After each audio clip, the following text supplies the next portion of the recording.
नमस्कार, मैं हूं निशात फिजा। रुख करेंगे खबरों की ओर। खबर देहरादून से है, जहां निकाय चुनाव की तारीख 23 जनवरी तय की गई है और 25 जनवरी को परिणाम आएंगे। इस पर भाजपा प्रदेश अध्यक्ष महेंद्र भट्ट ने बताया कि अगले 2 दिनों में पर्यवेक्षकों के साथ बैठक होगी, जिसमें 3 नाम फाइनल होंगे।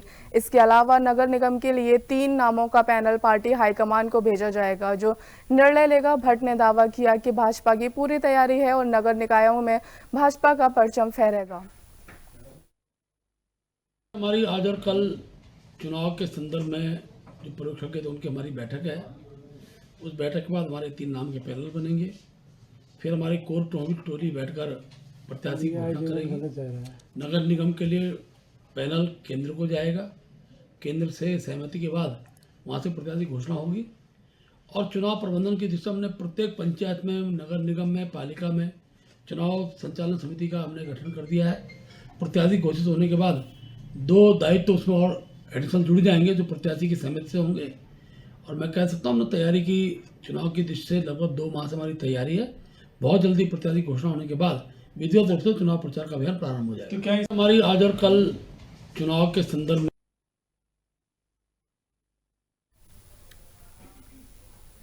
वहीं खबर देहरादून से है, जहां उत्तराखंड भाजपा ने निकाय चुनाव की तारीखों की घोषणा का स्वागत करते हुए भारी बहुमत से जीत का दावा किया। भाजपा प्रदेश अध्यक्ष महेंद्र भट्ट ने कहा कि आरक्षण में जनसभाओं का ध्यान रखा गया। वहीं कांग्रेस की प्रवक्ता गरिमा महारा ने आरोप लगाया कि भाजपा ने अपनी मनमर्जी से आरक्षण किया है। कांग्रेस ने चुनाव की रणनीति तैयार कर ली है और जल्द प्रत्याशियों का नाम ऐलान करेगी। आखिरकार बहुप्रतीक्षित शहरी निकायों के चुनावों का कार्यक्रम जारी हो गया है। 27 से 30 दिसंबर के बीच में नामांकन पत्र दाखिल होंगे। 31 दिसंबर और 1 जनवरी को नामांकन पत्रों की जांच की जाएगी। 2 जनवरी जो है उसके नामांकन वापस लेने के लिए अंतिम तिथि रखी गई है। 3 जनवरी को सिंबल आवंटन होगा। वहीं 23 जनवरी को मतदान होगा और 25 जनवरी को सभी निकायों के प्रदेश भर में नतीजे आएंगे। ऐसे में साफ दिखाई पड़ रहा है कि आपत्तियों के बाद जो अंतिम सूची आरक्षण की जारी हुई है उसमें भी आमूलचूल परिवर्तन किए गए हैं। और ये परिवर्तन किए हैं सत्तारूढ़ दल ने अपने कार्यकर्ताओं और नेताओं के सिरफुटव्वल के बाद। जिस तरह की नूरा कुश्ती भाजपा में देखी जा रही थी, चाहे वो हल्द्वानी मेयर सीट पर हो, उसे अब ओबीसी से अनारक्षित कर दिया गया है और भी कई सीटों पर बदलाव किए गए हैं। आज राज्य निर्वाचन आयोग ने चुनाव की तिथि घोषित कर दी है। 23 जनवरी को उत्तराखंड के सभी नगर पालिका, नगर निगमों के अंदर स्थानीय निकाय के लिए जनादेश प्राप्त होगा। और मैं कह सकता हूं कि पहली बार का अनुभव है कि जब नगर विकास द्वारा आपत्तियां मांगी गई रिजर्वेशन के बाद, तो जन भावना का कद्र किया गया। आपत्तियों का निस्तारण सुनवाई के बाद हुआ। लगभग 39 नगर निगम, नगर पालिका, पंचायत मिलाकर 39 स्थल थे, जिनमें सुनवाई के बाद एक पुनः रिजर्वेशन तय हुआ है। हम इसका स्वागत करते हैं। और 25 तारीख को उत्तराखंड के भारतीय जनता पार्टी सभी नगर निगमों में अपना परचम लहराएगी, ऐसा विश्वास पूर्वक मैं कह सकता हूं। आज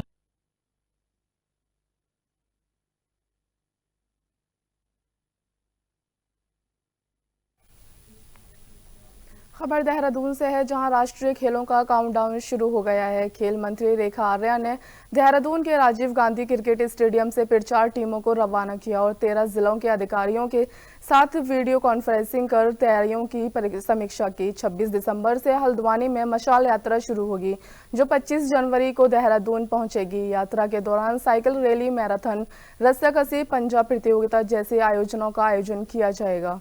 इस दौरान हर जिले में 500 वॉलंटियर्स को रजिस्टर करने का लक्ष्य रखा गया है।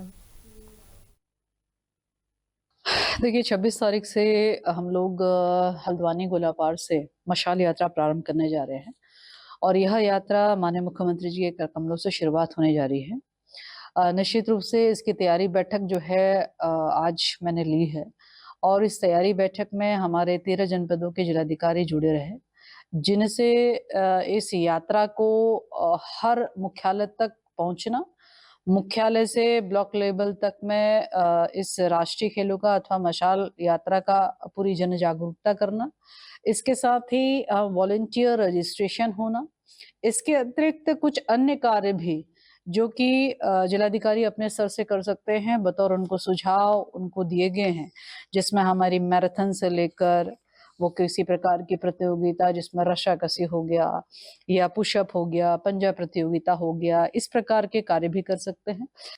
देखिए 26 तारीख से हम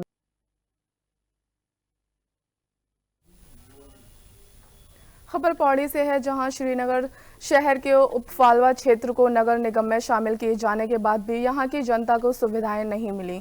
खस्ता हाल सड़कें, पेयजल संकट और झूलते हाई टेंशन तार जैसी समस्याओं से लोग परेशान हैं। आम आदमी पार्टी के प्रदेश संगठन मंत्री गणेश भट्ट के नेतृत्व में स्थानीय जनता ने धरना दिया। उन्होंने चेतावनी दी कि 1 हफ्ते में समस्याएं न सुलझने पर उग्र आंदोलन और चुनाव बहिष्कार किया जाएगा। जैसे ही उफलडा का गांव नगर निगम में शामिल हुआ, यहाँ रोड खराब हो गई, यहाँ रोड की सुध नहीं ली जा रही है, घाट जाने के रास्ते खराब पड़े हैं, आवारा पशु दिन भर यहाँ पड़े रहते हैं, बच्चों को चोटिल कर रहे हैं, बिजली की तारें, नंगी तारें हवा में झूल रही हैं, जान माल का खतरा है, रोड पर दुर्घटनाएं हो रही हैं, आम जनजीवन अस्त व्यस्त है, प्रताड़ित है, पीड़ित है। तो एक बैठक यहाँ पे की गई आम आदमी पार्टी के नेतृत्व में कि सारी जनता एकजुट होकर के इसे आंदोलन का रूप देगी, 1 दिवसीय धरना प्रदर्शन करके सड़क को जाम करेगी और स्थानीय प्रशासन से यहाँ के जनहित के मुद्दों पर समस्याओं का समाधान करवाएगी। अब 1 हफ्ते का अल्टीमेटम दे दिया गया धरने के बाद। 1 हफ्ते बाद भी अगर सरकार नहीं चेती, प्रशासन नहीं चेता, तो नेशनल हाईवे भी जाम किया जाएगा और यहाँ के स्थानीय आवारा पशु को इकट्ठा करके नगर आयुक्त के कार्यालय में छोड़ दिया जाएगा, इनका घेराव किया जाएगा। आज सर्वसहमति से तय कर लिया गया है। ये जाम हमने यहाँ पर इसलिए लगा रखा है कि जनता को बहुत परेशानी है, न तो यहाँ बिजली चल रही है, न पानी है, यहाँ नंगी झूलते तारे हैं, इन पे केबल लगानी, पंच केबल लगाने की कृपा की है। ये फिर दूसरी ये है कि ये जो सड़क दुर्घटना हो सकती है, इस पे डामीकरण किया जाए।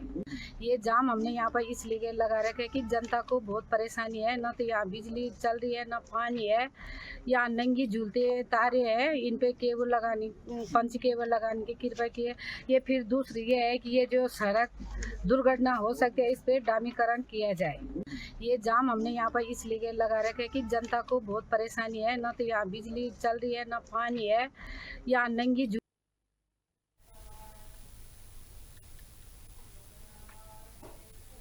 खबर देहरादून से है, जहां उत्तराखंड में निकाय चुनाव के लिए महापौर और अध्यक्ष पदों की आरक्षण की अंतिम सूची जारी कर दी गई है। राज्य निर्वाचन आयोग सुशील कुमार ने चुनाव की तारीखों घोषित की, जिसमें 23 जनवरी को मतदान होगा और 25 जनवरी को मतगणना होगी।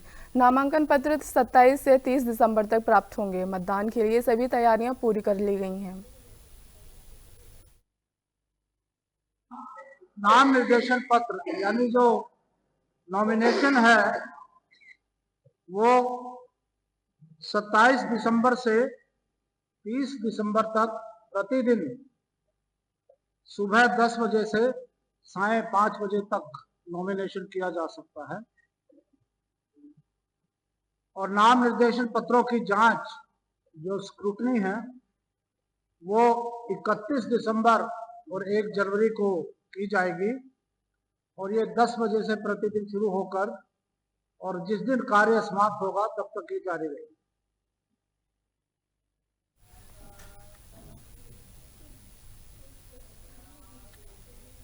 वहीं खबर चमोली से है, जहां पहाड़ों में कड़ाके की ठंड जारी है, जिससे नीति घाटी में तापमान में भारी गिरावट के कारण नाले और झरने जम गए हैं। पर्यटक यहां पहुंचकर बर्फीले नज़ारों का आनंद ले रहे हैं। ठंड को देखते हुए प्रशासन ने सार्वजनिक स्थानों पर अलाव की व्यवस्था की है।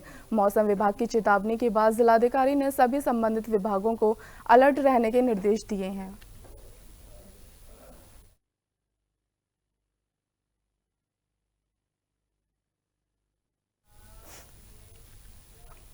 खबर हरिद्वार से है, जहां उत्तराखंड शासन ने नगर निगम पालिका और पंचायत वार्डों के आरक्षण की सूची जारी की। 23 जनवरी 2025 को मतदान और 25 जनवरी को मतगणना होगी। आज से आचार संहिता लागू कर दी गई है।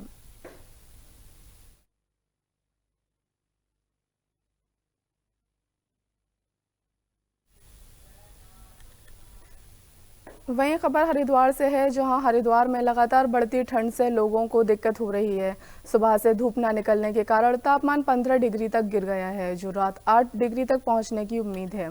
ठंड से बचने के लिए लोग अलाव का सहारा ले रहे हैं, लेकिन स्कूल जाने वाले बच्चों, बुजुर्गों और बाहर काम करने वाले लोगों को खास परेशानी हो रही है।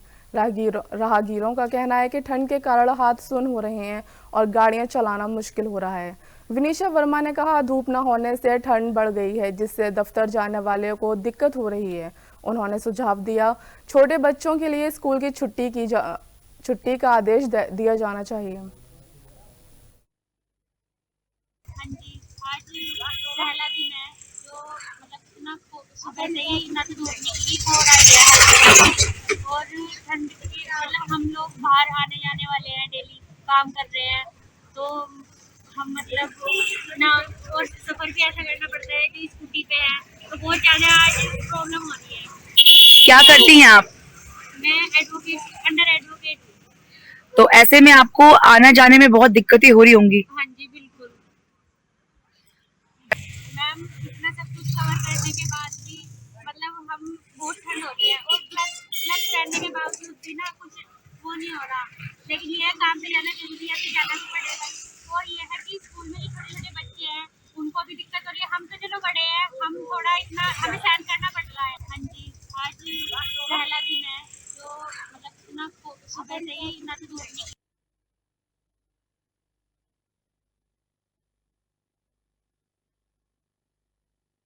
और विंटर लाइन कार्निवल के लिए प्रशासन और पुलिस ने तैयारियां शुरू कर दी हैं।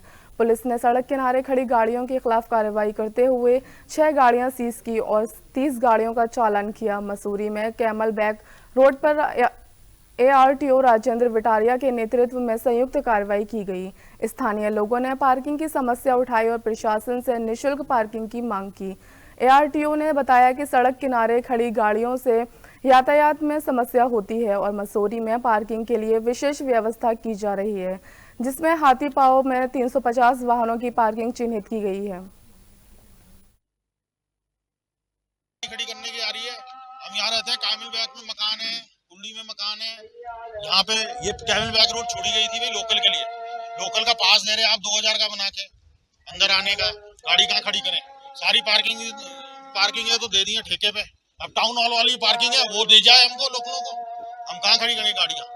आ जाते हैं चलान करने, जब देखो ऐसे थोड़ी होता है सर कोई। और कैमल बैक रोड में गोल्फ कार्ट को चलाया जाना है तो क्या उसको नहीं, कार्ड को तो सर आप तब चलाओ ना जब आपके पास सड़क हो, जब व्यवस्था बनेगी। जब व्यवस्था ही नहीं है आपके पास, आप लाई जा रहे हो इतनी लंबी लंबी गाड़ियां चलाने के लिए शहर में क्या आपने इधर हाईवे खोलना है क्या? शहर में तो माल रोड किस लिए होता है? जो अंग्रेजों ने बनाया था वो पैदल चल। प्रॉब्लम शहर में ऐसी प्रॉब्लम है सर, पहले तो जो लोकलों के लिए निर्धारित पार्किंग थी मसूरी में, जैसे आपका लैंडोर था और घंटा घर पे था, वो तो शासन प्रशासन उसको ठेके में दे रहा है और लोकलों को बोला तुम जाओ भाड़ में, हम इसको देंगे, पैसे कमाएंगे। तो ये पैसा कमाने की व्यवस्था हो रही है भाई लोकलों को। या तो आप इतने सालों से बैठे हो, इतने सालों से सरकार चल रही है, पार्किंग कहाँ है? लोकलों को पार्किंग बनाओ, दो उनको साल भर के पैसे लो, मतलब सब कुछ लोकल करे, शहर प्रशासन शासन कुछ न करे। और देखिए यहाँ पर अभी 6 गाड़ियाँ जो है हमने सीज की है और साथ ही एक कार जो है हमें मिली यहाँ पर नो पार्किंग में खड़ी हुई। तो आज जो है बहुत जो यहाँ पे जाम की समस्या लग रही थी उसके खिलाफ जो है हमने एक कार्यवाही की, जॉइंट इंस्पेक्शन किया है।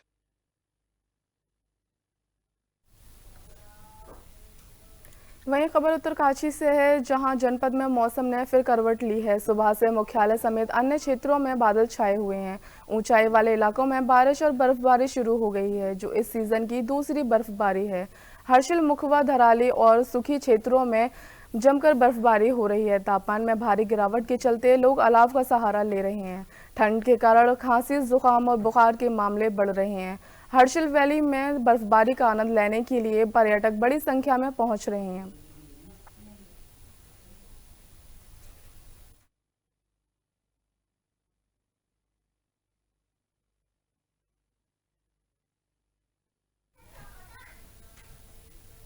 वहीं खबर मसूरी से है, जहां मसूरी में क्रिसमस और नए साल पर सुरक्षा और यातायात के लिए प्रशासन ने तैयारियां शुरू कर दी हैं। हर चौक पर पुलिस बल तैनात है और सड़क किनारे खड़ी गाड़ियों पर सख्त कार्रवाई हो रही है। अब तक 6 गाड़ियां सीज और 30 गाड़ियों का चालान किया गया है। स्थानीय लोग पार्किंग की समस्या पर नाराज और निःशुल्क पार्किंग की मांग कर रहे हैं। प्रशासन ने हाथीपांव में 350 गाड़ियों की पार्किंग और शटल सेवा की व्यवस्था की है। 3 चरणों में पार्किंग प्लान लागू किया गया। प्रॉब्लम शहर में ऐसी प्रॉब्लम है सर, पहले तो जो लोकलों के लिए निर्धारित पार्किंग थी मसूरी में, जैसे आपका लैंडोर था और घंटाघर पे था, वो तो शासन प्रशासन उसको ठेके में दे रहा है और लोकलों को बोला तुम जाओ भाड़ में, हम इसको देके पैसे कमाएंगे। खड़ी करने की आ रही है। हम यहाँ रहते हैं, कामिल बैग में मकान है, कुंडी में मकान है। यहाँ पे ये कैमिल बैग रोड छोड़ी गई थी भाई लोकल के लिए। लोकल का पास दे रहे हैं आप 2000 का बना के अंदर आने का। गाड़ी कहाँ खड़ी करें? सारी पार्किंग है तो दे दी है ठेके पे। कि यहाँ पर अभी 6 गाड़ियाँ जो है हमने सीज की है और साथ ही एक कार जो है हमें मिली यहाँ पर नो पार्किंग में खड़ी हुई। तो आज जो है बहुत जो यहाँ पे जाम की समस्या लग रही थी।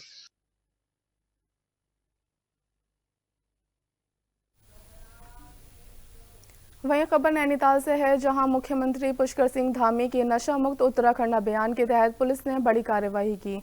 कोतवाली पुलिस की 2 टीमों ने अलग अलग स्थानों से 127 किलो के अधिक गांजा बरामद किया। पहली कार्रवाई में शिवनाथपुर के एक नरेश कुमार के घर के बेडरूम में जमीन के नीचे छिपाए गए 110 किलो गांजा बरामद कर नरेश और उसकी पत्नी कविता को गिरफ्तार किया गया। दूसरी कार्यवाही में पेरुमदारा में वाहन चेकिंग के दौरान एक कार की डिग्गी से 17 किलो गांजा बरामद किया गया, जिसमें दिग्विजय सिंह और नेमपाल यादव को गिरफ्तार किया गया।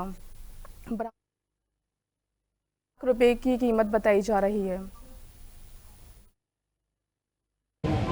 देखिए, माननीय मुख्यमंत्री जी उत्तराखंड महोदय के नशा मुक्ति देवभूमि कार्यक्रम के अंतर्गत श्रीमान वरिष्ठ पुलिस अधीक्षक महोदय नैनीताल के द्वारा ये एक नशा मुक्ति अभियान इस थाने के अंतर्गत चलाया गया, जिसमें 2 जगहों पर कल जो है भारी मात्रा में गांजा बरामद हुआ है।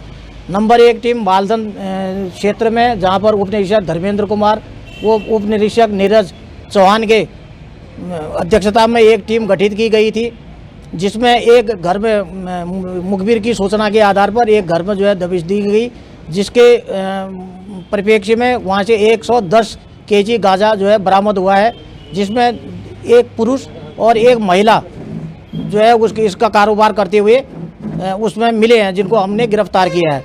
दूसरी घटना हमारे पिरुमदारा क्षेत्र में है, जिसमें उप निरीक्षक सुनील धानिक मई हमराई कर्मचारियों के ये भी चेकिंग के अभियान।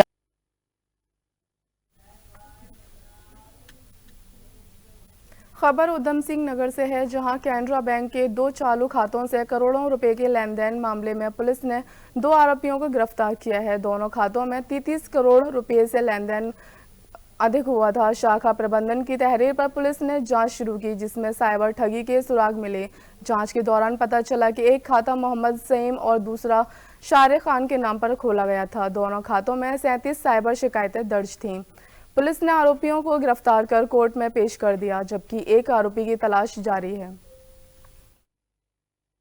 देखिए, जो रुद्रपुर में कैनरा बैंक की शाखा स्थित है, वहां के असिस्टेंट मैनेजर द्वारा कोतवाली रुद्रपुर में कंप्लेंट की गई थी 20 दिसंबर को, जिसमें उनके द्वारा बताया गया था कि उनके यहाँ 2 खाते हैं जिनमें सस्पिशियस ट्रांजैक्शन हुए हैं, जो कि करीब 28 करोड़ के हैं।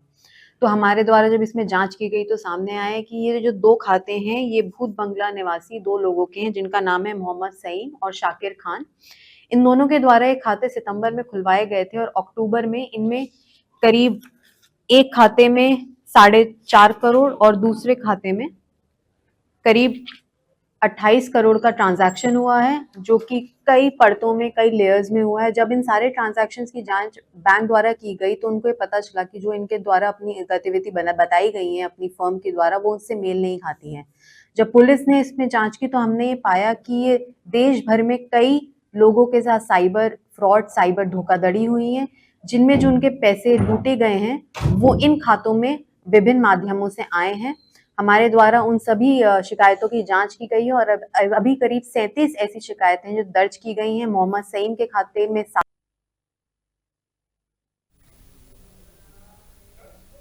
खबर उधम सिंह नगर से है, जहां कलेक्ट्रेट परिसर में जमीन विवाद को लेकर दो भाइयों में हिंसक झड़प हो गई।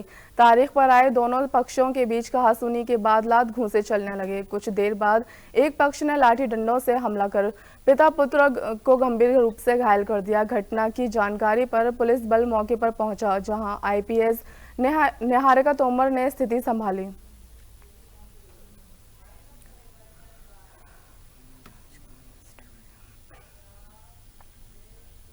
फिलहाल खबरों में इतना ही। देश प्रदेश की तमाम खबरों के लिए बने रहें हमारे साथ। नमस्कार।